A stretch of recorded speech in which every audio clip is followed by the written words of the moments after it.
안녕하세요. 반갑습니다. 허재삼 작가입니다. 오늘 제가 여러분들께 소개해드릴 책은요, 장석훈 작가님이 지은 생각의 말들이라는 책입니다. 네, 먼저 작가 소개를 하겠습니다. 장석훈, 대학에서 철학, 문학, 심리학을 익힌 이래 책 만드는 일에 줄곧 써먹고 있다. 프리랜서 편집자로 어떤 책을 만들면 좋을까 궁리도 했고, 자유, 평등, 박애의 나라 프랑스 이야기와 세상을 알게 한 문자 같은 청소년 인문 교양서도 썼다. KBS 제1라디오 책마을 산책 프로그램의 패널로 출연해 책을 소개하기도 했고, 한국예술종합학교와 현대문화센터에서 책 읽기와 글쓰기에 관한 강의도 했다. 그러면서 20여 년간 한결같이 영어 혹은 프랑스어로 쓰인 책을 우리말로 옮기는 일을 하고 있다. 네, 들어가는 말 들어가 보겠습니다. 무엇을 어떻게 생각하며 살아갈 것인가? 오래전 까까머리 학창시절, 영민했던 한 친구가 이런 우스갯말로 익살 부리던 기억이 아직도 생생하다. 생각하면 생각나는 게 생각이므로 풀어 생각하지 않는 게 좋은 생각이라고 나는 생각한다. 지금 와 돌이켜보면 생각에 대한 재치 있는 풍자다. 이처럼 생각은 뱅뱅 맴돌기를 좋아한다. 우리는 생각이라는 것을 할 때 앞으로 나아가지 않고 한없이 제자리를 맴돈다. 하루 한때, 한 시절, 심지어 한 인생마저 송두리째 맴도는 생각에 갖다 바치기도 한다. 이런 맴돌이도 스스로 생각의 갈피를 잡지 못하는 것에 비하면 그나마 낫다. 생각은 공기처럼 흔하고 익숙하여 우리는 그 귀중함을 모른다. 간혹 바보처럼 제 입과 코를 막고서야 공기 귀한 줄 아나 생각의 귀함은 몸소 알아차릴 길이 없다. 그러다 보니 생각을 이만저만 함부로 부리는 게 아니다. 아니, 주객이 전도되어 줏대없는 생각이 멋대로 나를 부리게 내버려 둔다. 그리하여 다른 이의 생각이 내 생각에 고삐를 부여잡고 내 영혼의 들판을 마구 휘젓고 다닌다. 흔하다고 함부로 부리는 게 생각이지만 생각은 신비롭고 우리가 그런 능력을 갖추고 태어났다는 사실은 경이롭다. 생각하는 능력이 인간에게 가져다 준 가장 위대한 선물은 문명, 글로 환히 밝힌 세상이다. 인류는 글자를 만들고 글을 쓰고 읽으면서 문명을 읽었는데 글을 쓰고 읽는 행위의 토대가 바로 생각이다. 따라서 문명이란 생각이 글 심지를 도두도 환히 밝힌 세상이다. 발달 심리학자 장 피아제는 글을 쓰지 않고서는 생각할 수 없다라고 말했다. 인류가 고도로 정교한 생각을 할 때는 글을 쓸 때와 읽을 때라는 의미다. 그러나 글을 쓰고 읽는 게 보통 일이 아니듯 생각은 몹시 수고로운 일이다. 우리는 귀한 줄 몰라서 생각을 함부로 하지만 그 수고로움을 꺼린 나머지 함부로 생각하기도 한다. 다른 사람의 생각에 휘둘리거나 호소라기 짝이 없는 생각을 한다는 것은 호모사피엔스의 격을 저버리는 일이며 문명의 발길을 붙잡는 일이다. 그렇다면 줏대 있는 생각이란 무엇일까? 자신에게 주어진 삶을 감당하는 것이 아니 감당하고자 하는 것이 줏대 있는 생각이 아닐까? 태어나서 생명을 부여받는 것은 누구나 똑같은데 어떤 삶을 어떻게 살아갈지 고민하고 실천하는 역량에 따라 사람의 삶은 갈린다. 생각도 그러하다. 무엇을 어떻게 생각하느냐에 따라 사람의 격과 삶의 격이 천갈래 만갈래 갈린다. 결국 어떤 삶을 어떻게 살아가느냐의 문제는 무엇을 어떻게 생각하며 사느냐의 문제로 기결된다. 생각의 말들은 생각이라는 표현이 들어간 말들 가운데 생각에 대한 생각을 다시 곰곰이 생각해 하는 100편의 말들을 가려 모은 것이나 속내는 생각에 줏대가 있던 사람들이 무엇을 생각했고 어떻게 생각했는가를 돌아보고 헤아리는 것이다. 2차 세계대전 당시 유럽의 유대인을 매우 효율적이고 체계적으로 죽음의 수용소로 압송하는데 놀라운 수완을 발휘한 나치 친위대 장교 아돌프 아이히만은 전후에 용케 도망을 쳤다. 전범 수용소를 탈출해 이탈리아를 거쳐 아르헨티나까지 도망친 뒤 거기서 10여 년간 신분을 숨기고 살았다. 이스라엘 정부기관 모사드는 전쟁이 끝나고도 15년이나 지난 1960년 끈질긴 추적 끝에 아르헨티나에 숨어있는 그를 찾아내어 기어이 이스라엘 전범재판정에 세웠다. 이 역사적 재판을 참관하면서 철학자 한나 아렌트는 잔혹한 대학살을 일선에서 지휘한 사람이라면 사악한 괴물 같은 존재가 아닐까 생각했다. 그러나 상부의 지시로 어쩔 수 없이 그랬다고 변명하는 아이히만을 보면서 한나 아렌트는 충격을 받았다. 아이히만이 주변에서 흔하게 볼 수 있는 너무도 평범한 사람의 모습을 하고 있었기 때문이다. 이 충격으로부터 한나 아렌트는 저 유명한 악의 평범성이라는 통찰을 이끌어냈다.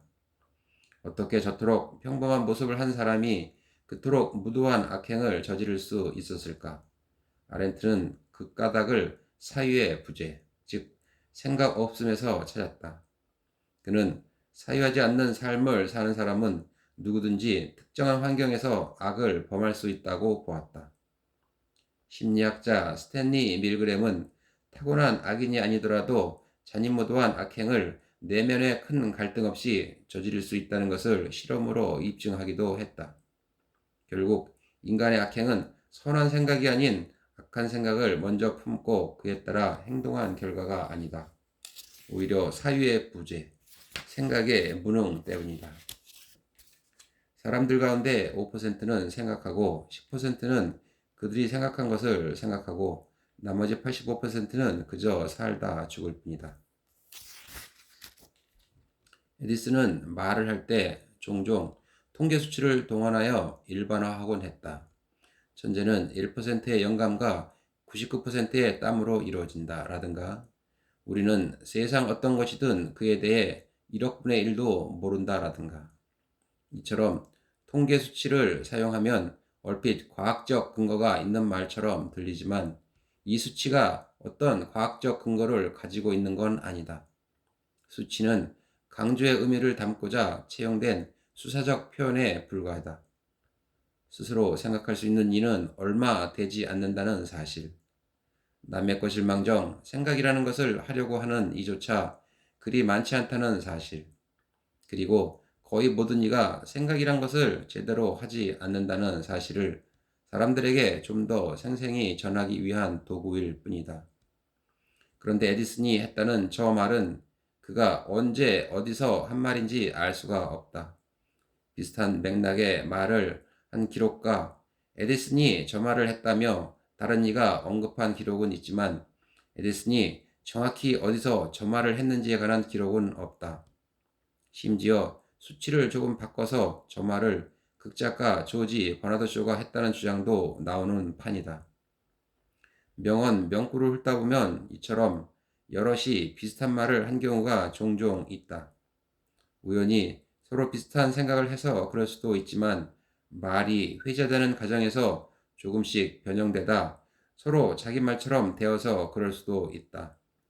이러한 현상을 에디슨의 저 말에 빗대어 본다면 전자는 스스로 생각할 줄 아는 5%의 사례라 할 수 있으며 후자는 그들이 생각한 것을 다시 생각할 줄 아는 10%의 사례라 할 수 있다. 어느 쪽이든 그들은 그저 살다 죽을 85%의 사례는 아니라는 것이다. 이리하여 생각하는 사람이 아닌 책벌레가 생겨나고 랄프 waldo 에머슨 1837년 에머슨이 학기 초에 열리는 하버드 대학 파이 베타 카파 모임의 연사로 초대되었다. 이 강연의 제목은 미국의 학자였다. 그는 이 자리에서 학자로서의 본분을 지키기 위해 학교에서 연마해야 할 것에 대해 말한다.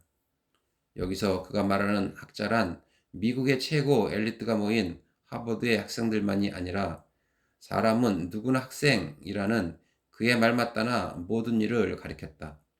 따라서 그에 의하면 학자란 모름지기 생각하는 사람이어야 한다. 에머슨은 생각하는 사람에 대해 특별한 정의를 내린다. 일단 생각하는 사람이 되는데 필요한 첫째는 자연의 감화요, 둘째는 각오의 마음이요, 셋째는 행동력이다. 이 가운데 각오의 마음은 주로 책을 통해 얻는 것이다. 책이 과거의 마음으로 사람에게 영감을 주기 위한 도구라면 이보다 귀한 것은 드물다. 그러나 자칫 영웅을 사랑하는 마음이 타락하여 그 우상을 숭배하게 되는 것처럼 책을 물신으로 받들게 되면 책보다 해로운 것은 없게 된다. 모름지기 생각하는 사람이라면 자신의 도구에 불과한 것에 굴복하면 안 된다라고 에머슨은 말한다. 그가 이 두 번째 부분을 강조하는 이유는 얘기를 듣는 이들이 미국의 미래를 이끌고 나갈 학자이기 때문이다. 과거의 마음을 가지고 어떻게 미래를 준비하겠는가? 오늘날 유럽이 정체되어 있는 것은 유럽의 학자들이 오래전부터 과거에만 머물러 있는 탓이다. 이와 더불어 그는 행동력에 대해 행동이 없으면 생각은 결코 성숙하여 진리가 되지 못한다라고 말한다. 책벌레에 머무게 되면 사상이 무의식에서 의식으로 통하는 과정이 행동이라는 것을 알 수 없기 때문이다. 차라리 생각을 하지 않는 것이 더 나았다. 프리모 레비. 이탈리아의 화학자 프리모 레비는 이탈리아 파시스트 정권의 항거는 비밀 조직의 일원이자 유대계였던 까닭에 체포되자마자 저 악명 높은 아우슈비츠로 끌려갔다. 나치 친위대는 수용소에 도착한 유대인에게서 인간으로서의 존엄을 하나씩 제거하기 시작했다. 그 행위가 너무도 체계적이라 그런 일사불란한 효율성 앞에 기존의 인간적 통념과 상식은 모두 무너져 내렸다. 유대인은 더 이상 생각을 할 수도 없는 지경에 이르렀고 생각을 할 수 없으니 어떤 말도 조리 있게 할 수 없는 상태가 되었다. 나치는 유대인에게서 인간이라는 부분을 먼저 제거해 놓아야 나중에 벌레 죽이듯 쉽게 그들을 죽일 수 있다는 것을 잘 알고 있었다. 이와 같은 비인간화 과정은 빨가벗기고 머리를 밀어버리는 육체적인 차원과 절대 복종을 강요하는 정신적인 차원, 양쪽에서 동시에 이루어졌다. 그리고 그들은 질문을 해서도 안 되고 항상 이해하는 것처럼 행동해야 했다. 레비에 따르면 아우슈비츠 같은 집단 노동 수용소는 인간의 정신을 거세하는 거대한 기계장치였다. 그 기계장치를 통해 그들의 얼굴과 눈빛에 생각의 흔적이 전혀 보이지 않는 인간이 아닌 인간이 재생산되었다. 그들은 생각하지도 않고 욕망하지도 않는 그냥 걸어다니는 동물일 뿐이었으며 그들이 뭔가를 생각하는 게 있다면 오직 배고픔에 대한 것이었다. 처음에 레비는 자신만큼은 정신줄을 잡고 사람들과 최소한의 인간적 유대를 유지하며 인간성을 지키려고 했다. 그러나 그 노력은 이내 수포로 돌아갔다. 인간성을 거세하고 생각을 조직적으로 억압하는 환경에서 생각을 한다는 것은 스스로 가하는 자기 고문이나 다름없었기 때문이다. 사유는 인간에게 고유한 것이다. 안토니오 그람시. 1926년 안토니오 그람시는 불법 정당 활동을 했다는 이유로 이탈리아의 무솔리니 파시스트 정권에 징역 20년형을 선고받고 투옥되었다. 이때 판사가 선고를 내리면서 했던 말은 유명하다. 앞으로 20년 동안 이자의 두뇌 활동을 금지시켜야 한다. 그러나 감옥에서도 그의 두뇌 활동은 멈추지 않았다. 그는 노트 32권 분량의 3천여 쪽을 헤아리는 원고를 집필했다. 지병에다 열악한 감옥 환경이 더해져 병으로 세상을 떠날 때까지 10년에 가까운 시간 동안 생각하고 글을 쓰고 동료 죄수와 토론을 하는 이론과 실천이 병행된 활동을 멈추지 않았다. 20년 동안 두뇌 활동을 금지시켜야 한다는 판사의 선고가 무색하게 그는 감옥에서 오히려 자신의 두뇌 활동을 최대치로 끌어올렸다. 조인영분도 이렇게 쓰인 옥중 수고에서 나온 것이다. 여기서 그는 철학과 철학자의 의미를 다시 짓는다. 흔히 우리는 철학자란 사유를 전문적으로 하는 사람이며 철학은 그런 소수의 전문가가 행하는 추상적인 관념 활동이라고 여긴다. 이런 통념이 널리 퍼진 연유가 있는데 한때 서구에서 철학자란 주로 대학에서 철학을 가르치는 일을 가리켰으며 이들은 바깥 세상과 유리되어 과거의 철학을 논하는 데 전념했기 때문이다. 그러나 그람시는 철학이 단순히 소수의 전문적 지식인이 벌이는 추상적인 사회활동이 아니라 모든 이가 참여하는 구체적인 사회활동이라고 보고 모두가 철학자라고 주장했다. 물론 전문 철학자와 일반인의 차이는 엄연히 존재하지만 그럼에도 일반인이 철학자가 될 수 없는 것은 아니었다. 왜냐하면 병리학적 차원에서 정상적인 사고활동을 할 수 없는 이를 제외하고 사유는 인간의 고유한 능력이기 때문이다. 그리고 그는 감옥 안에서 그것을 스스로 입증해 보였다. 나는 생각한다. 그러므로 나는 존재한다. 르네 데카르트. 이 명제가 등장한 것은 17세기 중반이다.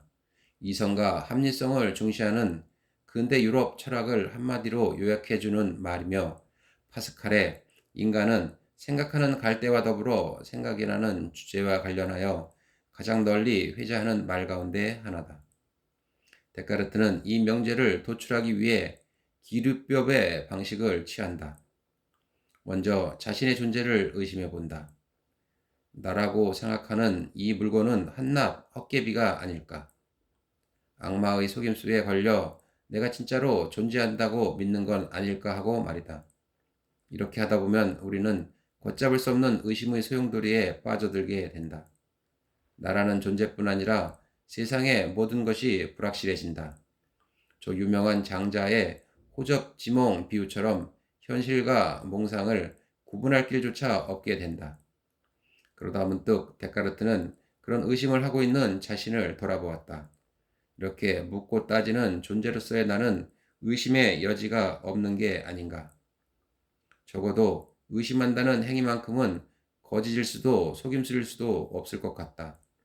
이런 일련의 사고 과정을 거치며 데카르트는 나는 생각한다. 그러므로 나는 존재한다. 라는 명제를 이끌어냈다. 데카르트에게 의심한다는 것은 곧 생각한다는 것이다. 의문을 품고 물음을 던지는 것이 생각의 요체다. 그렇다면 생각이란 머릿속에서 단순히 무언가를 떠올리는 수동적 행위가 아닌 무언가를 따지고 파헤치는 능동적 행위다. 그리고 그렇게 묻고 의심할 때 비로소 나는 헛개비가 아닌 참다운 하나의 존재가 될 수 있는 것이다. 삶이란 느끼는 인간에겐 비극이며 생각하는 인간에겐 희극입니다. 호러스 월풀. 영국 저술가 호러스 월풀은 이 표현을 자주 썼다. 그리고 이 표현에 덧붙여 데모크리토스는 웃고 헤라클레이토스는 운 까닭이 바로 여기 있다 라는 말을 하기도 했다. 둘은 고대 그리스의 철학자인데 헤라클레이토스는 세상의 어리석음을 한탄한 반면 데모크리토스는 세상의 어리석음을 조롱했다는 얘기가 전해져 내려오기 때문이다. 같은 대상을 두고 이성의 눈으로 보느냐 감성의 눈으로 보느냐에 따라 대상에 대한 태도가 달라질 수 있다는 말이다.